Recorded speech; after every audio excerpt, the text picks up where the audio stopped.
మరి ముందుగా మా జే మాధవి గారు, జిల్లా మాధవి గారు ప్రధాన కార్యదర్శిగా కమిటీలో పనిచేస్తున్నారు చాలా కాలం నుంచి. అండ్ కాబట్టి జిల్లా మాధవి గారు మాట్లాడతారు.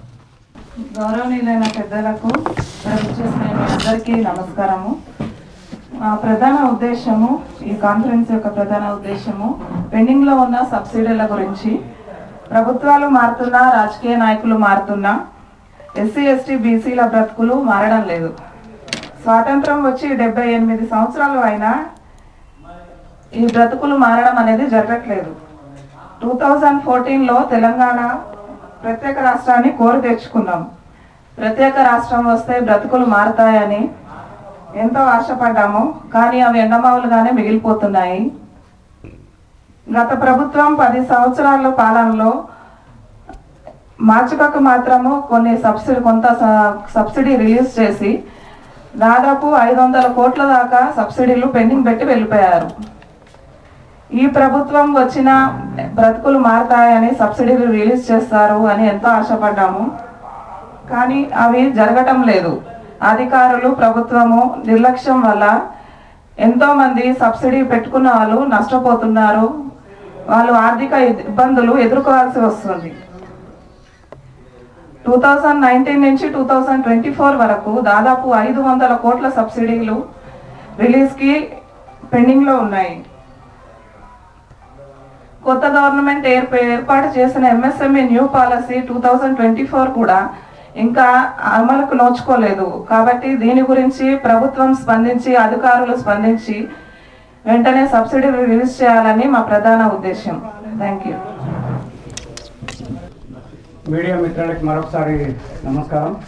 MSME right protection welfare association state president Daniel మండల. గత 2020-21 నుంచి మేము రిజిస్టర్డ్ కలిగి ప్రజల పక్షాన పోరాడుతూ ఉన్నాం.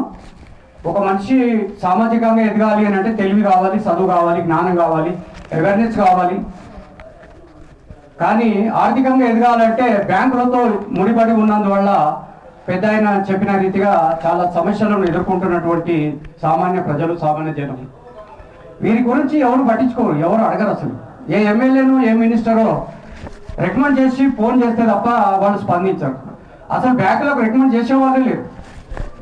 బ్యాంకులు డబ్బులు ఇవ్వకపోతే, బ్యాంకులు లోన్ ఇవ్వకపోతే ఆర్థికంగా ఒక వ్యక్తి ఉన్నతమైన చదువులు చదివినా, ఒక ఇండస్ట్రీ పెట్టుకోవాలన్నా, ఒక ఫ్యాక్టరీ పెట్టాలన్నా, లేదా ఒక వ్యాపారం పెట్టాలన్నా, తన ఉద్యోగం రాక ఏదైనా చేసుకుందామన్నా బ్యాంకులు పెద్ద చెప్పినట్టుగా సివిల్ స్కోర్ అని, నీకు షూరిటీ సెక్యూరిటీ లేదని, ఇంకేదో కారణాలు చెప్పి పెండింగ్ పెడతా ఉన్నారు, నిరుత్సాహపరుస్తూ ఉన్నారు, చాలా ఇబ్బంది పెడతా ఉన్నారు. కాబట్టి మరి సివిల్ స్కోర్ అనేది ఎవరు పెట్టారు? సెంట్రల్ గవర్నమెంట్ పెట్టింది. సివిల్ స్కోర్ అనేది సెంట్రల్ గవర్నమెంట్ బ్యాంకింగ్ సిస్టమ్ పెట్టింది అని అంటే సెంట్రల్ గవర్నమెంట్కి ఏ ఉద్దేశం ఉంది? ఎవరి కోసం పెట్టింది సివిల్ స్కోరు? ఎవరికి ఉపయోగపడుతుందో సివిల్ స్కోర్ అంటే డబ్బున్న వాళ్ళకు మాత్రమే ఉపయోగపడేటువంటి సిస్టమ్, స్కీము వాళ్ళు తీసుకొచ్చారు సివిల్ స్కోర్ అనేటువంటి. మరి పేదవాడి కోసం కాదే. మరి పేదవాడికి సివిల్ స్కోర్ ఎక్కడ ఉంటుంది? ఎవరికన్నా అనాదిగా వస్తున్నటువంటి గ్రామీణ ప్రాంతం నుంచి తీసుకుంటే డబ్బులు ఉంటే కుండలలోనో, ఎక్కడన్నో ఏదో ఉన్న దగ్గర పెట్టెలలోనో, ఇప్పుడున్నటువంటి టెక్నాలజీ జనరేషన్లో అన్నట్లో దాచుకుంటున్నాం. కానీ బ్యాంకులో అకౌంట్ ఓపెన్ చేయాలి అని సిస్టమే తెలియనటువంటి గ్రామాలలో పేద ప్రజలు ఉన్నారు. వాళ్ళకి సివిల్ స్కోర్ అంటే తెలుసా? వారికి బ్యాంకు రూల్స్ తెలుసా? బ్యాంక్ సిస్టమ్ తెలుసా? మరి అలాంటప్పుడు ఈ సిబిల్ స్కోర్ ఎందుకు పెట్టారు అంటే ఆర్థికంగా, సామాజికంగా మనిషిని అనగదొక్కడమే వీళ్ళు ప్రధాన అంశంగా తీసుకున్నారని నేను భావిస్తా ఉన్నా. కాబట్టి మరి ఇప్పుడు సివిల్ స్కోర్ అనేటువంటి దాన్ని ఎందుకు ప్రధానంగా తీసుకున్నారు? నేను ఒకటే అంటున్నాను, state level banking committee chairman ఉన్నాడు. అన్ని బ్యాంకులు కలిపి ఏ బ్యాంకు లీడింగ్ ఎక్కువ ఉంటుందో, ఏ బ్యాంకు బాగా ఎక్కువ డబ్బు లోన్లు అప్పులు ఇచ్చి ఎక్కువ బాగా డబ్బు సంపాదిస్తుందో ఆ బ్యాంకు మనిషిని చైర్మన్ గా పెడతారు. ఇవాళ మన తెలంగాణ స్టేట్లో బ్యాంక్ స్టేట్లో చైర్మన్ ఉన్నాడు. మరి చైర్మన్ ఎంఎస్ఎంఈల కమిటీల ఇన్ఛార్జీలు ఉన్నారు బ్యాంకులలో.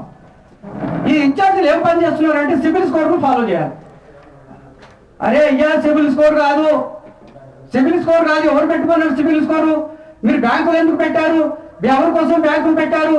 ఎందుకోసం బ్యాంకులు పెట్టారు? ఎవరితో వ్యాపారాలు చేస్తున్నారు? ఎవరితో మీరు సమాజంలో పనిచేస్తున్నారు? అది గ్రహించండి. మీరు ఒక నిరుద్యోగి కానీ, ఒక పేదవాడు కానీ, ఒక ఇండస్ట్రియల్ పెట్టాలని కానీ, చదువుకున్నవాడు కానీ, ఎవరైనా పేదైనా వ్యాపారం చేసుకుందామంటే ఏదో ఒక కారణం మీద అణచివేయాలనేటువంటి విధానాన్ని ఎవరు చెప్తే చేస్తున్నారు మీరు.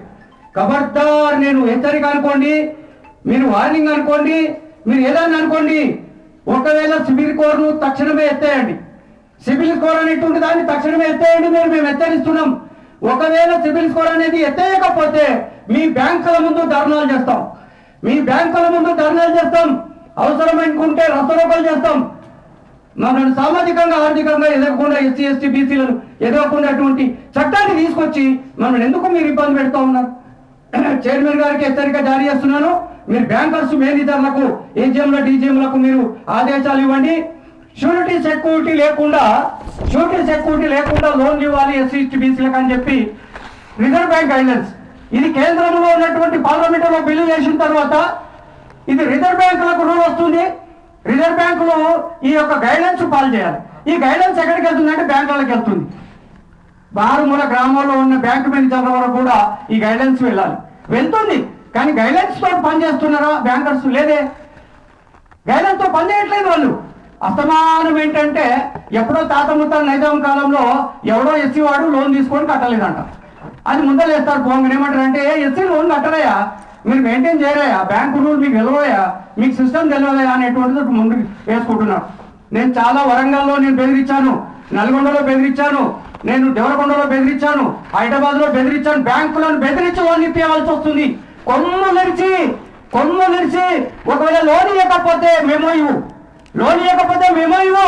ఎందుకు ఇవ్వవో కారణం చెప్పి మేమో ఇవ్వు, మేము ఎక్కడ కొట్లాడతామని చెప్పి అడుగుతున్నాం. మా బ్యానర్ పనిచేస్తూ ఉంది, మేము పోరాటం చేస్తూ ఉన్నాం. మేము గ్రౌండ్ పరంగా అనుకుంటున్నారేమో ఈ బ్యాంకర్స్, కానీ మేము గ్రౌండ్లో లేం. ప్రభుత్వంలో గుర్తింపులో ఉన్నాం. ప్రభుత్వంలో మేము మంచి మేలు రకమైనటువంటి సేవలో ఉన్నాం. బ్యాంకర్స్ ఫస్ట్ మాత్రం ఈ వేదిక ద్వారా మీడియా ద్వారా నేను రిక్వెస్ట్ చేస్తున్నాను అనుకుంటా, హెచ్చరిక చేస్తున్నాను కూడా అనుకుంటా. కాబట్టి మీరు ఏదన్నా తీసుకోండి, లోన్లు అందరికీ ఇవ్వాలి, సిబిల్ స్కోర్ ఎత్తేయాలి. మీరు కండిషన్స్ లేకుండా, షూట్ సెక్యూర్ లేకుండా ప్రశాంతంగా నిరుద్యోగులకు కానీ వ్యాపారస్తులకు కానీ లోన్లు ఇవ్వాలని మేము పెట్టుకున్నాం. ఇక పోతే దీనికి ఏంటంటే కేవలం పేపర్లలో మాత్రమే ఈ మినిస్టర్లు చెప్తుంటారు, సీఎం గారు చెప్తుంటారు, ఆర్థిక మనిషి చెప్తుంటారు, ఎమ్మెల్యేలు దాన్ని అని చెప్పి చెవులు ఊపుతుంటారు, ఎమ్మెల్యేలు ఎమ్మెల్సీలు. ఇది కాదు.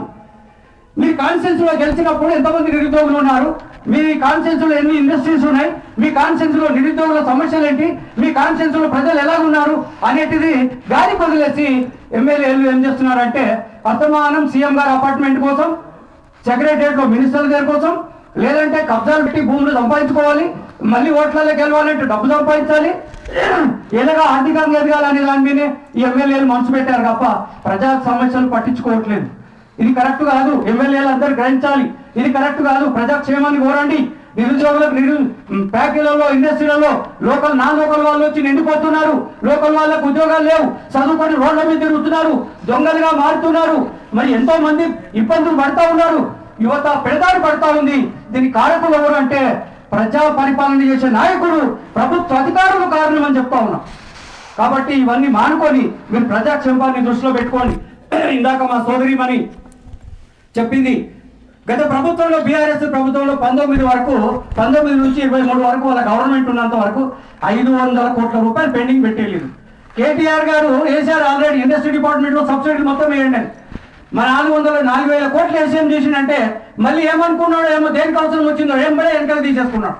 ఎస్టీ వాళ్ళకు లోన్లు పడ్డాయి సబ్సిడీలు, మళ్ళీ ఎస్సీ వాళ్ళకు సబ్సిడీలు పడలేదు. కారణం ఏంటంటే కేటీఆర్ తీసేసుకున్నాడు వెనక్కి అని చెప్తున్నాడు. వాళ్ళు పెండింగ్ పెట్టి వాళ్ళ గవర్నమెంట్ వెళ్ళిపోయింది.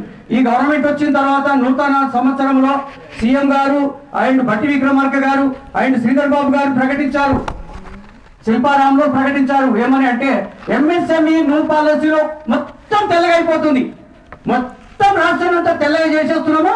ఇది ఏమి ఇబ్బంది లేదు. మేము 45 ఉన్నటువంటి ఎస్సీలకు మహిళలకు ఉన్నటువంటి దాన్ని 60% చేసేస్తున్నాము, జెంట్స్కు 35 ఉన్నటువంటిది 50% చేస్తున్నాము. మీరేమి ఇబ్బంది పడకండి, బాధపడకండి, మేము రిలీజ్ చేస్తున్నాం అన్నారు. 2 సంవత్సరాలు గడుస్తున్నది. సీఎం గారు, బట్టి విక్రమార్క గారు, చంద్రబాబు గారు 1000 కోట్లు పెండింగ్ సబ్సిడీలు ఉన్నాయండి. 1000 కోట్లు పెండింగ్ సబ్సిడీలు ఉన్నాయి. మీరు దీన కాదని మీకు కనబడట్లేదు, వినబడట్లేదు. రాజీలు గుంజుకోపోతున్నారు, ట్రాక్టర్లు గుంజుకోపోతున్నారు, మిషనరీస్ ఆపేస్తున్నారు, ఇండస్ట్రీలు మూతపడుతున్నాయి. ఇప్పటికీ 25,000 ఇండస్ట్రీస్ మూతపడ్డాయి. ఎక్కడున్నాం మనం? మన రాష్ట్రం ఎక్కడుంది? గొప్ప గొప్ప మీరు చెప్పుకుంటున్నారు. ఎక్కడుంది గొప్ప? మీరు పేపర్లలో మీడియా వాళ్ళు రాసి గొప్ప అని చెప్పినంత మాత్రం వాళ్ళు ఏదో రాస్తుండొచ్చు, కానీ గొప్ప ఎక్కడ జరగట్లేదు ప్రజలలో. మీరు గ్రహించండి, చూడండి. 1000 కోట్లు పెండింగ్ ఉన్నాయి, తక్షణమే 1000 కోట్లు రిలీజ్ చేయాలని మేము డిమాండ్ చేస్తూ ఉన్నాం. చాలా ఇబ్బందులలో ఉన్నారు ఎంటర్ప్రైనర్స్, సబ్సిడీలు పెట్టుకున్న వాళ్ళు, ఇండస్ట్రీ వాళ్ళు, చిన్న వ్యాపారులు, వెహికల్ లోన్ పెట్టుకున్న వాళ్ళు బోడంతమంది ఇబ్బందులలో ఉన్నారు. అది మీరు దృష్టిలో పెట్టుకొని 1000 కోట్లు మీరు రిలీజ్ చేయండి. తక్షణమే ఎస్సీ ఎస్టీలకు బీసీలకు కూడా ఉపాధి న్యాయం జరిగేటువంటి విధానంలో మీరు ఆలోచన చేయాలని మేము అడుగుతా ఉన్నాం మిమ్మల్ని. మరి ఈ విధంగానే ఇది ప్రధాన అంశం. మీడియా దృష్టిలో వచ్చిందో లేదో మాకు తెలియదు, కానీ మేము ఈ ఉద్దేశాన్ని మేము ముందు పెట్టాలనుకుంటున్నాం. గవర్నమెంట్కు రిక్వెస్ట్ అనుకుంటారో హెచ్చరిక అనుకుంటారో మాకు తెలియదు, కానీ ఎస్సీ ఎస్టీలకు ఎక్కడికి పోయినా రాజ్యాంగ పరంగా అంబేద్కర్ పుణ్యమా అని ప్రతి రంగంలో పర్సెంటేజ్ కోటా ఉంటుంది. ఈ పర్సెంటేజ్ కోటను పక్కకు పెట్టేసి భౌతిక సదుపాయాలు, భౌతిక ఆదేశాలు, భౌతికమైనటువంటి మార్పు, తెలంగాణ తెల్లగా అయిపోతుంది, మీరు అందరూ తెల్లగా అయిపోతారని ప్రకటనలు చేస్తున్నారు. మరి ఎస్సీ ఎస్టీలను ఎక్కడ తెల్లగా చేస్తున్నారు? ఎక్కడ తెల్లగా చేయట్లేదు. కాబట్టి నేను ఏమంటున్నానంటే 2014 నుండి 23 వరకు గత ప్రభుత్వము గచ్చిబౌలి, రాయదుర్గం, ఐటీ మరి కమర్షియల్ పార్కు సుమారు 340 కోట్ల ఎకరాలు కేటాయించారు. 340 కోట్ల ఎకరాలు కేటాయించారు. అందులో ఎస్సీ కోట 80 ఎకరాలు రావాలి, ఎస్సీ ఎస్టీ కోట 80 ఎకరాలు రావాలి. మొత్తం ఆమెసుకున్న కమర్షియల్ కోట్లలో మిగిలింది 5 ఎకరాలు 10 ఎకరాలు మిగిలింది. మరి ఇప్పుడు 5 ఎకరాలు 10 ఎకరాలు ఎవరికి ఇస్తారు? ఎస్సీ ఎస్టీకి ఉన్నటువంటి కోట 340 ఎకరాలలో ఎస్సీకి ఉన్నటువంటి 80 ఎకరాలు ఎక్కడ పోయింది? ఎవరికి అన్యాయం చేస్తున్నారు? ఎవరికి మోసం చేస్తున్నారు? ఎవరిని వక్రీకరిస్తున్నారు? ఎవరిని ఇబ్బందులు పాలు చేస్తున్నారు? ఎవరిని ఆర్థికంగా ఎదగకుండా మీరు వెనుకకు దొక్కుతున్నారు? మీరు ఆలోచన చేయండి. ప్రభుత్వంలో ఉన్నప్పుడు ఆలోచన చేయాలి. కాబట్టి ఇది న్యాయం కాదు. తక్షణమే అక్కడ ఉన్నటువంటి వాటిలలో న్యాయం జరగాలి, న్యాయం చేయాలని నేను డిమాండ్ చేస్తూ ఉన్నాను మా సంస్థ తరఫున. ఆ విధంగానే టీజీఐఐసి హెచ్ఎండిఈలో మేలిక సదుపాయాల సంస్థ భూములకు సపరేట్ నోటిఫికేషన్ వేయాలి. కానీ వీళ్ళు ఏం చేస్తున్నారంటే జనరల్ కేటాయింపులో పెట్టేస్తున్నారు. సపరేట్ నోటిఫికేషన్ అంటే ఎవరైనా నిరుద్యోగం చదువుకుంటే ఇండస్ట్రీ పెట్టుకోవడానంటే నోటిఫికేషన్ ఇస్తే ఆ ఇండస్ట్రీ పెట్టుకోవడానికి ఆ నిరుద్యోగం ఆ ఎలిజిబిలిటీ ఉన్నవాళ్ళు అక్కడ వాళ్ళు ఇండస్ట్రీ పెట్టుకోవడానికి ల్యాండ్ అడుగుతారు. ల్యాండ్ అడిగితే ఎస్టీఓ అంటే సబ్సిడీ కింద అతనికి ల్యాండ్ కేటాయించి లీజ్ సిస్టంలో వాళ్ళకి ఇవ్వాలి. కానీ అలా దొంగదారిన వీళ్ళు ఏం చేస్తున్నారంటే కోట్ల రూపాయలకు అమ్మేసుకుంటున్నారు. కోట్ల రూపాయలు. ఎవరన్నా ఏం చేస్తున్నారు? పేదవాడు అన్యాయం చేస్తున్నాడా? నిరుద్యోగుడు అన్యాయం చేస్తున్నాడా? లేదు మాలాంటి సంస్థలు అన్యాయం చేస్తున్నాయా? ఎవరన్నా ఏం చేస్తున్నారు? మా వేదిక తరఫున మేము డిమాండ్ చేస్తున్నాం. ఇలాగ జరగడానికి వీలేదని మేము హెచ్చరిక జారీ చేస్తున్నాం. ఇలా జరగకూడదని కూడా కోరుకుంటున్నాం. కాబట్టి మీరు ఇవన్నీ దృష్టిలో పెట్టుకోండి. అట్లాగే ఎక్కడ కలెక్టర్ ఆఫీస్ కట్టాలన్నా, ఎక్కడ ఏదన్నా కొత్త ప్రతిపాదన చేయాలన్నా, గవర్నమెంట్ హాస్పిటల్ కట్టాలన్నా, ఈ గవర్నమెంట్కి సంబంధించిన ఆఫీసర్ల సముదాయాలు ఎక్కడ కావాలన్నా వీళ్ళు గవర్నమెంట్ ఏం చేస్తున్నారంటే కేసీఆర్ ప్రభుత్వం కూడా అదే చేసింది, ఇప్పుడు ప్రభుత్వం కూడా అదే అవలంబిస్తున్నారు. ఎక్కడ ఎస్సీల భూములు ఎస్టీల భూములు ఎక్కడ ఉన్నాయో చూడండి, ఆ భూములు కబ్జా పెట్టండి. వాళ్ళకి 8 లక్షలు 10 లక్షలు మాత్రమే రేట్ ఇవ్వండి. వాళ్ళని పక్కకు తీసేయండి. ఇవ్వకపోతే పోలీసు వాళ్ళని ఎంటర్ చేయండి. పోలీసు వాళ్ళ ద్వారా పక్కకు దుబ్బేయండి. భూమి వచ్చిన తర్వాత 2 కోట్లకు 3 కోట్లకు 5 కోట్లకు ప్రైవేట్ వాళ్ళకు అమ్ముకుంటున్నాం. ఇప్పుడున్న ప్రభుత్వం పోయిన ప్రభుత్వం అదే చేసింది. ఇప్పుడున్న ప్రభుత్వం పోయిన ప్రభుత్వం అదే చేస్తున్నది. 2 ప్రభుత్వాలు అదే చేస్తున్నారు. కాబట్టి ఇదెక్కడి న్యాయము? ఇదెక్కడి పద్ధతి? కాబట్టి ఎస్సీ వాళ్ళ భూములే కనబడ్డాయా మీకు? వేరే భూములు కనబడతలేవా? ఎస్సీలకు అన్యాయం జరుగుతూ ఉంది. ఇవాళ వేరే ఏదేదో చెప్తా ఉన్నారు. గుడిదల పరిశ్రమ వాడ అండ్ ఫార్మాసిటీ ఫ్యూచర్ సిటీ అంటున్నారు. ఫార్మాసిటీ ఫ్యూచర్ సిటీకి 19,000 ఎకరాలు 19,000 ఎకరాలు కేటాయించారు. ఈ 19,000 ఎకరాలలో ఎస్సీల కోట ఎంత, ఎస్టీల కోట ఎంత? ఇక్కడ ఎస్సీల భూములు చాలా ఉన్నాయి. వాళ్ళు అధిగ్రంథమైన 8,000 రూపాయలే, 10,000 రూపాయలు, 10 లక్షలకే 8 లక్షలకే వాళ్ళని భూములు మీకు కట్టబెట్టారు. ఇవాళ మీరు కోట్ల రూపాయలకు ఇండస్ట్రియల్స్కి అమ్ముకుంటున్నారు, మఫియాకు అమ్ముకుంటున్నారు. ఇది ఎక్కడ న్యాయము? ఎవరు అడగాలి మిమ్మల్ని? ఎవరు ఆదేశించాలి? రాజ్యాంగాన్ని గౌరవించరా? అంబేద్కరిజాన్ని గౌరవించరా? ఎస్సీల హక్కులను కాలారేస్తారా? ఎస్సీలకు రావాల్సినటువంటి రబ్దీ ఏదైతే ఉందో అది రాదా? ఇవ్వరా? ఆర్థికంగా సామాజికంగా ఎస్సీలు ఎదగకూడదా? ఎస్సీ ఎస్టీలు ఎదగకూడదా? ఎందుకు కప్పి పెడుతున్నారు? ఇలాగా ఎందుకు ఒక మఫియా టైప్ గా ప్రభుత్వాలు నడుపుతున్నారో మాకు అర్థం కావట్లేదు. అతి త్వరలో మీరు చవి చూస్తారు. నిరుద్యోగం పెరిగినప్పుడు, ఆకలి సాగులు వచ్చినప్పుడు, ఆకలి బాధలు కలిగినప్పుడు, ఉద్యోగం రాక బాధపడుతున్నప్పుడు వాళ్ళు ఆలోచన చేస్తారు. మానాటి బ్యానర్ను వెతుకుతారు. వాళ్ళు న్యాయ పోరాటం చేసేటువంటి బ్యానర్ ఏదైనా ఉంది అంటే ఎంఎస్ఎంఈ ఉందని మా పక్షాన వాళ్ళు వచ్చినాడు. రస్తరోకోలు, ధర్నాలు మీ యొక్క ఇళ్ల ముందు, మీ ఆఫీసుల ముందు మేము నిలబడి మీ న్యాయ పోరాటం చేసేటువంటి పరిస్థితి రావచ్చు కూడా. కాబట్టి మీరు మరి పరిపాలన ఉన్నటువంటి మినిస్టర్లు దీన్ని దృష్టిలో పెట్టుకొని మీరు తప్పనిసరి చేయండి. మరి ఆ విధంగానే దావూస్ పర్యటనలో మన సీఎం గారు, భట్టి గారు, మరి శ్రీధర్ బాబు గారు దావూస్ పర్యటనలో వెళ్ళారు. దావూస్ పర్యటనలో ఆర్థికంగా 160 కోట్ల రూపాయలు వచ్చినాయని చెప్పారు. 160 కోట్ల రూపాయలు ఎందుకు వచ్చినాయి అంటే తెలంగాణ ఏడానికి తెచ్చుతున్నాం మేము అని చెప్పి ప్రకటన చేశారు. ఇప్పటి వరకు దాని ఊసేమన్నా ఉందా? మీడియా మిత్రులకి ఏమన్నా తెలుసా? లేకపోతే ఇంకే సంస్థలకన్నా తెలుసా? దావూస్ పర్యటనలో వచ్చినటువంటి 160 కోట్లు రాష్ట్రము అభివృద్ధి దేనికోసము అగ్రిమెంట్లు జరిగినాయి దావూసులో. మరి ఎక్కడ పోయినాయి ఆ డబ్బంతా? ఏం చెప్తున్నారంటే లాస్ లాస్ లాస్, రాష్ట్రము లో బడ్జెట్లో ఉంది, డబ్బు లేదు, అసలు డబ్బే లేదు అని చెప్తా ఉన్నారు ప్రభుత్వం. మరి ఈ 160 కోట్లకు శ్వేతపత్రం విడుదల మేము డిమాండ్ చేస్తా ఉన్నాం. అందులో ఎస్సీ ఎస్టీల బీసీల వాటా ఎంత? మా వాటా ఎంత? ఇంకెన్ని రోజులు మేము ఈ విధంగా మీ మాయ మాటలు వినుకుంటా మేము మీ వెనకాల రావాలి? ఆ విధంగానే మొన్న మీకు తెలుసు, మీడియా మిత్రులందరూ మీడియాలో కవర్ చేశారు, చాలా పేపర్లు రాసినాయి, ఎలక్ట్రానిక్ మీడియా బాగా కవర్ కూడా చేసింది. తెలంగాణ రైజింగ్ గ్లోబల్ సమ్మిట్ అనేటువంటిది మీటింగ్ పెట్టారు మైసర మండల్లో, ఆ ఏరియాలో పెట్టారు.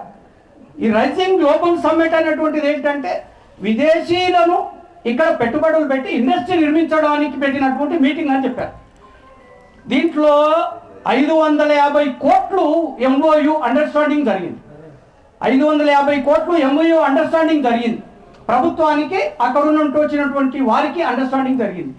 ఈ అండర్స్టాండింగ్ జరిగినటువంటి ఎవరికి తెలుసు అంటే ఓన్లీ మీడియాకు ఆ రోజు ప్రకటించి అయిపోయింది కథం. మేము శ్వేతపత్రం విడుదల చేయమంటున్నాం. ఆ కోట్ల రూపాయలు వచ్చినాయా రాలేదా?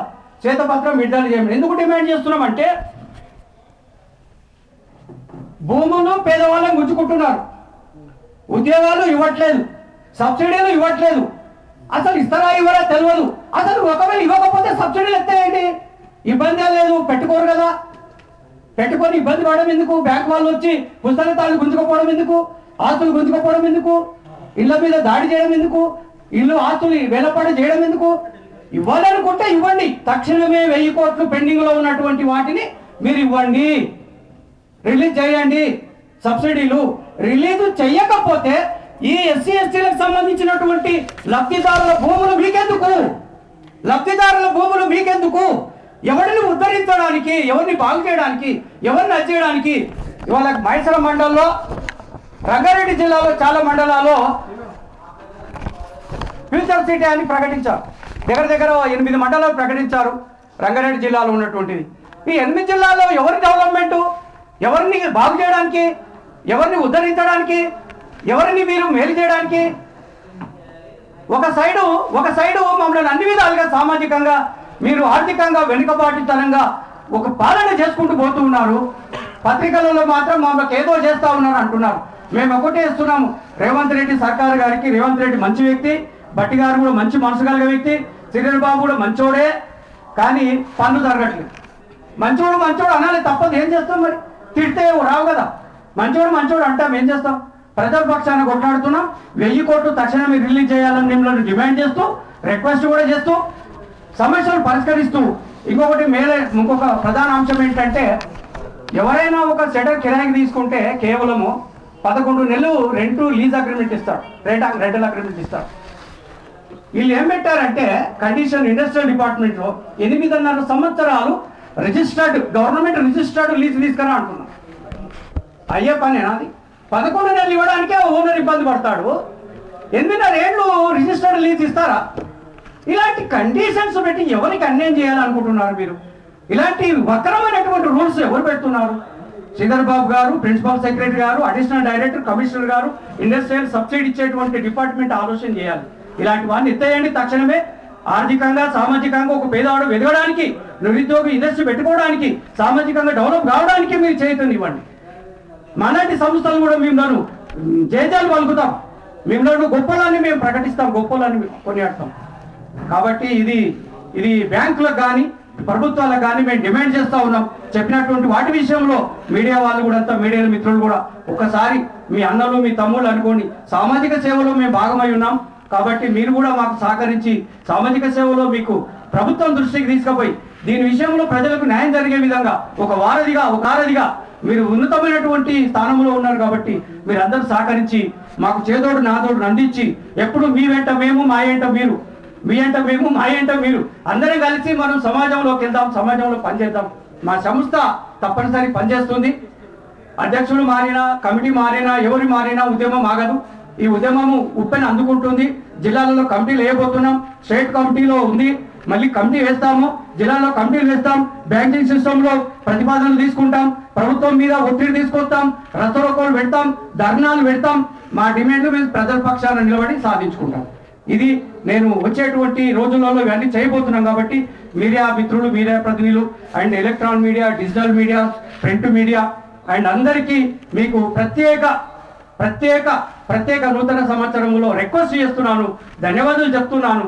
మీరు మంచిగా కవర్ చేసి మమ్మల్ని మీరు కూడా ఆశీర్వదించి మా యొక్క ఈ మెసేజ్ని ప్రభుత్వం మేరకు వెళ్ళే వరకు మీరు చేస్తారని నమ్ముచు వచ్చినందుకు, మా యొక్క విన్నపాన్ని మీరు రిసీవ్ చేసుకున్నందుకు, ఈ యొక్క మీటింగ్ సక్సెస్ చేసినందుకు మీకు అందరికీ ప్రత్యేక ధన్యవాదాలు చెప్తూ MSME and rights and protection welfare association committee తరఫున మీకు అందరికీ ప్రత్యేక ధన్యవాదాలు చెప్తున్నాను.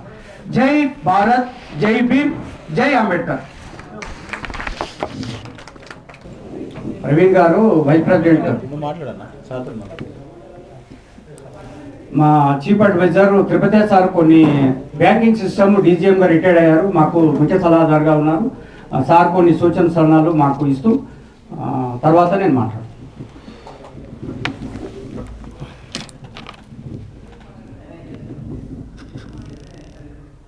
గౌరవనీయులైన MSME welfare association president Daniel గారికి, స్టేట్ వైస్ ప్రెసిడెంట్ ప్రవీణ్ గారికి, జనరల్ సెక్రటరీ మాధవి గారికి, గణేష్ గారు వచ్చినట్టున్నారు, రాకపోయినప్పటికీ కూడా వారికి, మరియు యాదగిరి గారికి, ముఖ్యంగా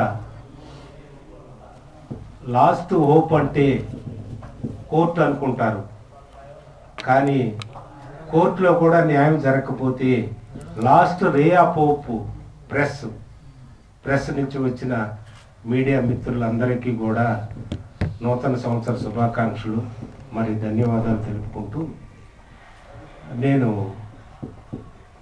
ఈ మీటింగ్కి పిలిచినందుకు కూడా మరి ఒక ధన్యవాదాలు తెలుపుకుంటూ, ముఖ్యంగా ఆ కరపత్రం చూసాము, మన ప్రెసిడెంట్ గారి భావోద్రేకం చూసాము, మన మాధవి మేడం గారు ఆశా సౌధంలో కూలిపోతున్న ఆశలు నెలకొల్పుతున్న రాష్ట్ర ప్రభుత్వాల సబ్సిడీ రిలీజ్ని కూడా బాధను మీరు సవినయంగా ప్రచురిస్తారని ఆశిస్తూ, ప్రస్తుతం మన దగ్గర మీరు ఎంఎస్ఎంఈడి యాక్ట్ 2006లో తీసుకువచ్చారు. దాని ప్రధాన ఉద్దేశం, అంతకుముందు స్మాల్ స్కేల్ ఇండస్ట్రీ అనేవాళ్ళు ఎంఎస్ఎంఈ బిజినెస్ సర్వీస్ కూడా కలిపి ఎంఎస్ఎంఈడి యాక్ట్లో తీసుకొచ్చి ఆర్థిక సమానత్వం తీసుకురావాలని ముఖ్య ఉద్దేశం. 2006లో ఆర్థిక పరిస్థితి, ఆర్థిక సేవలు అందించే బ్యాంకుల పరిస్థితి, ఈనాడు ఆర్థిక పరిస్థితి, ఆర్థిక అవసరాలు అందించే బ్యాంకుల పరిస్థితి, అవి రెండు మనం మాట్లాడుకోగలిగితే మనం అనుకున్నవి ఎందుకు అందించలేకపోతున్నారు అనేది. 2006లో 26 ప్రభుత్వ బ్యాంకులుండి మీ ఇళ్లకు వచ్చి మిమ్మల్ని ట్రైనింగ్ చేసి మీకు ఎంఎస్ఎంఈ ఇచ్చి మీకు లోన్లు ఇచ్చి మధ్యలో అవసరమైతే రీహాబిలేషన్ ఇచ్చి సలహాలు ఇచ్చి ఇంత తీసుకొచ్చిన 2006, 2026 దాదాపు 20 సంవత్సరాల తర్వాత 26 బ్యాంకులు 12 అయినాయి, రేపు 4 బ్యాంకులు అవుతున్నాయి. నా ఈ సవినీయంగా మీరు అనాలిసిస్ చేస్తారని ఆశిస్తున్నాను. 26 బ్యాంకులు 20 ఏళ్ల క్రింద ఉంటే ఈరోజు 4 బ్యాంకులు తయారైతే మనం ఎలాగా ఎంఎస్ఎంఈ మనకి అందుబాటులోకి వస్తుందని ఆశిస్తాం. దాని మీద కూడా పోరాడే, అంటే ఎంఎస్ఎంఈ సబ్సిడీ రిలీజ్ చేయమని మేడం గారు అడిగారు. బడ్జెట్ అలొకేషన్లో ఫస్ట్ ప్రియారిటీ ఎవరికి వస్తుంది, లీస్ట్ ప్రియారిటీ ఎవరికి వస్తుంది? రాష్ట్రాలన్నీ అప్పుల పాలు, రాష్ట్రంలో ఉన్న ఇంక్లూడింగ్ మంత్రులు ఎమ్మెల్యేలు అందరూ వదిలేసి కార్పొరేటర్ తీసుకున్నా కూడా కోట్లకు అధిపతులు. ఈ పరిస్థితిలో మనకి సబ్సిడీ రావాలి. ముఖ్యంగా ఇక్కడ ఏంటంటే నేను చెప్పొచ్చేది, ముఖ్యంగా మీ రంగానికి, పత్రికా రంగానికి ప్రసార భారతి చట్టంలో యూట్యూబర్లకు కూడా లైసెన్స్ కలగజేయాలని మీ తరపున, నేను మీడియా తరపున కూడా గవర్నమెంట్ కోరుకుంటున్నాను. మీకు అర్థమయ్యే ఉంటుంది, కార్పొరేట్ ఛానల్లో ప్రసార భారతికి లైసెన్స్ రైట్స్ ఉన్నాయి. మీరు ఎక్కడన్నా మీటింగ్లకు వెళ్ళి మేము యూట్యూబర్స్ అంటే what is the license, what is the capacity journalism certificate అడుగుతున్నారు. యూట్యూబర్స్ మీ సోషల్ మీడియా కార్పొరేట్ మీడియా లాగా బాగా ప్రభావితం చేస్తున్న తరుణంలో మీరు కూడా ప్రసార భారతిలో లైసెన్స్ తీసుకొని ఏఐ ఉపయోగించుకోగలిగితే అనాలిసిస్, మీరు ఇప్పుడు తెలుగులో మాట్లాడే ఛానళ్ళు, ఇంగ్లీష్లో మాట్లాడే ఛానల్లో తర్జుమా చేసి ఇమీడియట్గా సమ్మరైజ్ చేయలేరు. అంటే కొందరు చేయగలుగుతున్నారు, అందరు చేయలేకున్నారు. 28 రాష్ట్రాలు ఉన్న 28 భాషల్లో కూడా ఆ మీటింగ్ని ఏఐ ఉపయోగించి అప్పుడే తెలుగులో ఇచ్చి అప్పుడే మీ మీడియాలో చేయగలరు. అంతటి హై టెక్నాలజీ ఉంది. నేను ఎందుకంటే ఈ ఏఐ, ఈ డ్రోన్స్ ఇవి రెండు కూడా సెల్ ఫోన్లు ఎలాగా మన సమాజాన్ని ప్రభావితం చేసి ఉద్యోగాలు మొత్తం టోటల్ సెల్ ఫోన్ డిపెండెన్స్ అయిందో, అలా కూడా ఈ డ్రోన్లు రాబోయే కాలంలో మన అన్ని అవసరాలకి తీర్చి ఉద్యోగం కల్పించే భద్రత, ముఖ్యంగా ఎకనామిక్ రిసోర్సెస్, ఎకనామిక్ యాక్టివిటీ, అది మనకి చాలా అవసరమైంది. నిన్న ఎవరో ఒక మంత్రి గారు చెప్తుంటే విన్నాను, 4 ఏళ్ళు యూనివర్సిటీలో డిగ్రీ పొందితే రాని ఉద్యోగము 4 నెలలు అమీర్పేటలో ఉంటే ఉద్యోగం వచ్చింది అని అన్నారు. ఇప్పుడు అది కాదు సమస్య. 4 వారాలు ఏఏ నేర్చుకుంటే మీరు నెలకి 30,000 రూపాయలు సంపాదించగలరు. ఈ ప్రతిపాదనతో నేను స్టేట్ గవర్నమెంట్కి అప్లికేషన్ కూడా ఇచ్చాను. 30 మందికి ఏఐతో నేర్పిస్తాను. ప్రతి రంగంలో కూడా మీరు మెడికల్ తీసుకోండి, ఏఐలో ఇమీడియట్గా రిపోర్ట్ ఇస్తాం. నా ల్యాప్టాప్లో చెయ్యి ఇక్కడ ఇలా పెడితే పల్స్ మీటు, బ్రీతింగు ప్లస్ స్ట్రెస్ ఇంత కలుగు చేస్తాయి. అంటే ఏఐతో ప్రెస్లో, మెడికల్లో, అగ్రికల్చర్లో, ఈవెన్ నిన్న ఎవరో కోతులు పెడుతుంది కరీంనగర్లో అన్నారు. విశ్వేశ్వరరెడ్డి గారు ఎంపీ చేసినప్పుడు నేను ట్వీట్ చేశాను, సార్ టైగర్ రోబో 3,75,000 తయారు చేసి, టైగర్ రోబోని ఏఐ కానీ చిప్పు, అంటే జాస్బెర్రీ అంటారు చిప్పు, మన మైండ్ ఎలా పనిచేస్తుందో ఆ జాస్బెర్రీ చిప్పు ఆ టైగర్ రోబోలో పెడితే మన మైండ్ చేసినట్టే చేస్తుంది.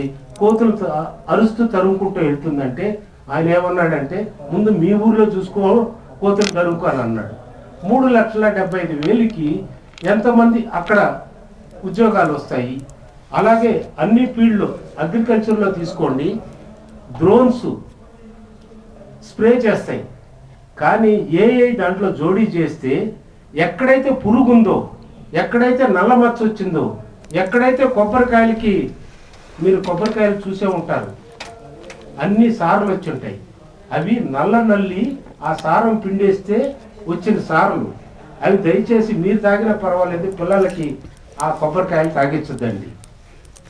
ఎందుకంటే అటువంటి ఏఐ నల్లి వచ్చింది, సార్లు వస్తున్నాయని అక్కడ వరకే స్ప్రే చేసి మిగతాది స్ప్రే చేయనంత అడ్వాన్స్డ్ ఏఐ ఉంది. నేను 4 ఏళ్ళుగా ఏఐ మీద పనిచేస్తున్నాను. అంటే మీరు అన్నట్టు చాట్ జీపీటీ తీసుకొని ఆ గూగుల్లో గూగుల్ వాళ్ళు తీసుకొని కోపైలట్ తీసుకొని కాదు, నా ల్యాప్టాప్లోనే Python, machine learning, deep learning, natural language processing అన్నీ ఉన్నాయి. అందుకే నేనే చేస్తున్నాను. అది అందుకోసం ఈ ప్రత్యేకంలో మనం స్టేట్ వైజ్ నా దగ్గర డేటా ఉంది. మీకు మాట్లాడిన అయిన తర్వాత స్టార్ట్ చేసి ఎంత చెప్పాను, మనం పిఎంఏజీపీ కింద ఎంతమంది ఈ సంవత్సరం వచ్చారు?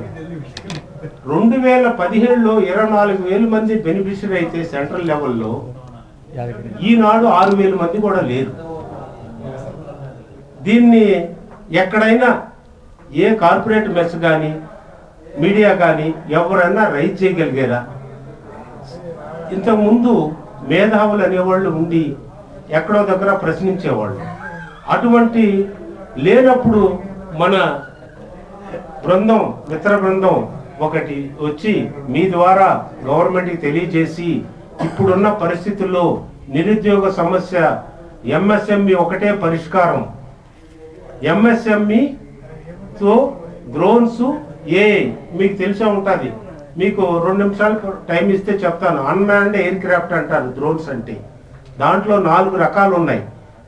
2.5 కేజీ నుంచి 500 కేజీ దాకా ఉన్నాయి. 100 కేజీల దాకా లైసెన్స్ అవసరం లేదు అన్మ్యాన్డ్ ఎయిర్ క్రాఫ్ట్. దాన్ని ట్రైనింగ్ తీసుకొని మీరు స్ప్రేలు కానీ షూటింగ్లు కానీ ఇక్కడ ఉండి కూడా అరకలోయలో డ్రోన్ పంపించి మీరు సినిమా తీసుకోవచ్చు. అంటే ఒక ఫిషర్ మ్యాన్ డ్రోన్ పంపించి సముద్రంలోకి వలేసి చేపలు తెచ్చుకోవచ్చు.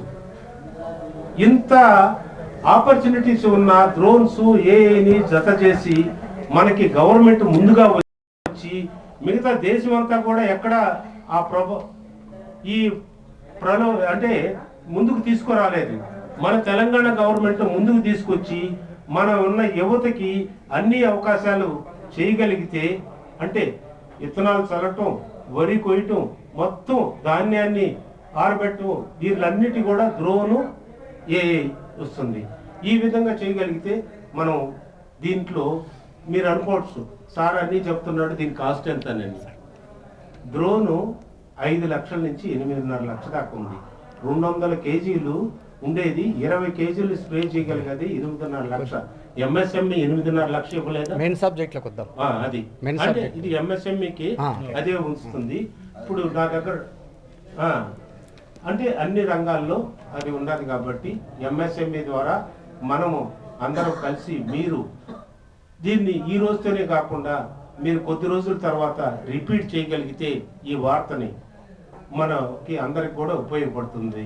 ఈ విధంగా అంటే నేను అనేది మీ తరఫున కోరుకునేది ఏంటంటే స్టేట్ గవర్నమెంట్ ముందుకు వచ్చి మన తెలంగాణ యువతకి ఉద్యోగం, ఆర్థిక అంటే ఎకనామిక్ రిసోర్సెస్, ఎకనామిక్ యాక్టివిటీ కానీ కల్పించగలిగితే దేశంలోనే ముందుంటాం. కానీ ఎంఎస్ఎంఈ సెంట్రల్ గవర్నమెంట్ ఇచ్చిన డాటా మీరు వెబ్సైట్లో ఉంది, తీసుకుంటే 13వ స్థానంలో ఉన్నాం. ఇది మేడం అన్నారు సిజిటి ఎంఎస్సి క్లెయిమ్ చేసుకున్నదే లెక్క. మనకి ఎంత బెనిఫిషియరీస్ వచ్చారు అని అంటే లోను అప్రూవల్ ఇచ్చారు. విశ్వకర్మ లోన్ వచ్చింది. ఎవరికన్నా వచ్చింది ఇక్కడ ఒక్కరు చెప్పగలరా? తెలంగాణ నంబర్ 1 స్థానంలో అప్రూవ్ అయిందని అని చెప్తున్నారు. విశ్వకర్మ ఎంఎస్ఎంఈలు నంబర్ 1 స్థానంలో విశ్వకర్మ లోన్ అప్రూవల్ అయింది. ఒక్కరికన్నా వచ్చిందంటే నాకు తెలిసిన వాళ్ళందరికీ అడిగినా కూడా ఒక్కరు కూడా ఒక్క పైసా రాలేదు. అంటే ఎవరన్నా అడిగేమా ఇన్ని రోజులు? ఈ ఫోరం ద్వారా అన్నది ముందుకు తీసుకొచ్చాడు కాబట్టి దీన్ని మనం మీరు ముఖ్యంగా నేను మన సభ్యులకు కూడా చెప్తున్నాను, అధిష్టాన వర్గానికి కూడా ఎప్పుడూ ఒకసారి కాకుండా మీరు ఎక్కడైనా మీరు మీడియా చేసి మీరు ఈ విధంగా స్పందించండి. ఎందుకంటే విశ్వకర్మ సెంట్రల్ గవర్నమెంట్ ఎంఎస్ఎంఈ పోర్టల్లో చూడండి, తెలంగాణ నంబర్ 1 ఉంది, అందరికి అప్రూవల్ ఇచ్చారు. అంటే జస్ట్ ఎన్రోల్ చేసుకుంటే 1 lakh. ఇక్కడ ముఖ్యంగా నేను చెప్పొచ్చేది ఏంటంటే ఎంఎస్ఎంఈ అనేది ఫెసిలిటేటర్గా మిగిలింది కానీ ఫైనాన్సర్గా చేయలేకపోయింది. అంటే బ్యాంకు పంపిస్తున్నారు, బ్యాంకు వాళ్ళు సిబిల్ అనేది ఒక నెపం పెట్టి, సిబిల్ అనే ఒక అడ్డంకు పెట్టి లోన్ లేకుండా చేస్తున్నారు. టార్గెట్ చేస్తున్నారు, ఫ్రేమ్ చేస్తున్నారు, ఇవ్వమని చెప్తున్నారు, బ్యాంకులకి పంపిస్తున్నారు. ఏ ఒక్క బ్యాంకు కూడా ఎంఎస్ఎంఈకి లోన్స్కి ఇచ్చేదానికి ముందుకు రావటం లేదు, సిద్ధంగా లేరు. కారణం ఏంటంటే, కానీ ఈ బ్యాంకులన్నీ కూడా ఎంఎస్ఎంఈ అచీవ్ అయినామని చూపెట్టుకుంటున్నారు. దీంట్లో ఉన్న ముఖ్య కారణం ఏంటంటే, ఎంఎస్ఎంఈని టార్గెట్ తక్కువైనప్పుడు 150 కోట్ల దాకా కూడా మీడియం ఇండస్ట్రీకి వస్తుందని కేటగరైజ్ చేసుకున్నారు. 150 కోట్ల టర్న్ ఓవర్ మీకుందా, నాకుందా? వాళ్ళని యాడ్ చేసేసరికి టార్గెట్ రీచ్ అయిపోయింది. పార్లమెంట్లో ఎంఎస్ఎంఈ అచీవ్డ్ అని వస్తుంది, ఇక్కడేమో మనకి అందుబాటులోకి రాదు. ఇటువంటి అవసరాలు ఉన్నాయి కాబట్టి ఎంఎస్ఎంఈ అనేది ఫెసిలిటేటర్గా కాకుండా ఫైనాన్సర్గా కూడా ఒక కమిటీ ఏర్పాటు చేసి ఫైనాన్సర్గా కూడా రోల్ ప్లే చేయగలిగి, ఆ తర్వాత ఎవరైతే లెండింగ్ ఇన్స్టిట్యూషన్స్ ఉంటాయో వాళ్ళు టార్గెట్ అచీవ్ కాకపోతే అకౌంటబిలిటీ చేయగలిగిన నాడే మీరు అనుకున్న ఆశలు, మేము అనుకున్న ఆశలు కూడా నెరవేరుతాయని నేను అనుకుంటున్నాను. లాస్ట్లో ఒక విషయం చెప్పి, మీ అందరికీ తెలిసే ఉంటుంది, ఎంఎస్ఎంఈ ఒక పాలసీ తీసుకొచ్చింది ఎంఎస్ఎంఈ మీద. ఈ ఎంఎస్ఎంఈ పాలసీలో state government industry department, central government MSME వాళ్ళు ఇలాగా వాలంటరీ ఆర్గనైజేషన్స్ మెంబర్గా జాయిన్ అయ్యి ఎవ్రీ 3 క్వార్టర్స్కి టార్గెట్ పిక్ చేసి అచీవ్మెంట్ రివ్యూ చేయాలని చెప్పి కూడా ఉంది. నేను అన్నగారు ఫోన్ చేసి చెప్పాను, అన్నగారు పాలసీ ఇలాగొచ్చింది, మీరు స్టేట్ గవర్నమెంట్కి వెళ్ళి మీరు రిజిస్టర్ చేసుకోండి, ఎవ్రీ 3 months మీరు పార్టిసిపేట్ అయ్యి చేయండి, ఇలాగ పాలసీ తీసుకొచ్చింది సెంట్రల్ గవర్నమెంట్ కొత్తగా, దీనివల్ల మెరుగైన జరుగుతుంది అని అనుకుంటున్నాను. లాస్ట్లో సమ్మరైజ్ చేస్తూ, ముఖ్యంగా ఎంఎస్ఎంఈ ఫెసిలిటేటర్గా కాకుండా ఫైనాన్సర్గా ఆ డీవియేషన్ చేసిన వాళ్ళకి అకౌంటబిలిటీ ఫిక్స్ చేస్తూ, 3 సిబిల్ అనే నెపంతో లోన్లు ఇవ్వకుండా చేస్తున్నారు. సిబిల్ అనేది జెన్యూనెస్ చూసి క్రెడిట్ కార్డు ఫెయిల్ అయితే సిబిల్ పోయిందని లోన్ లేకుండా చేస్తున్నారు. కుటుంబంలో ఎవరన్నా లోన్ ఇవ్వకపోతే లోన్ లేకుండా చేస్తున్నారు. అల్టిమేట్ గా హౌ టు సే నో అనే దాని మీదకి రీజన్స్ ఎత్తుకుతున్నారు, కానీ హౌ టు సే ఎస్ అనే దానికి కారణాలు వదిలేసుకుంటున్నారు. ఇవన్నీ అయిన దాని వల్లనే ఇది మీకు మనం అనుకున్న ఆశ నెరవేర్చాలని ఈ అవకాశం ఇచ్చిన మీకు, ఈ అవకాశం కలుగజేసిన మీకు కూడా ధన్యవాదాలు తెలుపుకుంటూ, మరి ఒకసారి అందరికీ నూతన సంవత్సర శుభాకాంక్షలు. ఏఐని, డ్రోన్స్ని, రాబోయే క్వాంటమ్ టెక్నాలజీని 1.5 year నుంచి క్వాంటమ్ టెక్నాలజీ మీద వర్క్ చేస్తున్నాను గూగుల్ వెబ్సైట్లో. అందుకని ఈ విషయాన్ని కూడా సమాజానికి మీరు తీసుకోవాల్సిన అవసరం ఉంది. ఎందుకంటే last hope is the court. అందరు అయిపోయి, కానీ కోర్టు కూడా సాల్వ్ చేయలేని ప్రాబ్లము ప్రెస్ చేస్తుంది. కాబట్టి లాస్ట్ డే ఆ హోప్కి ధన్యవాదాలు చెప్పుకుంటూ ముగిస్తున్నాను. Thank you.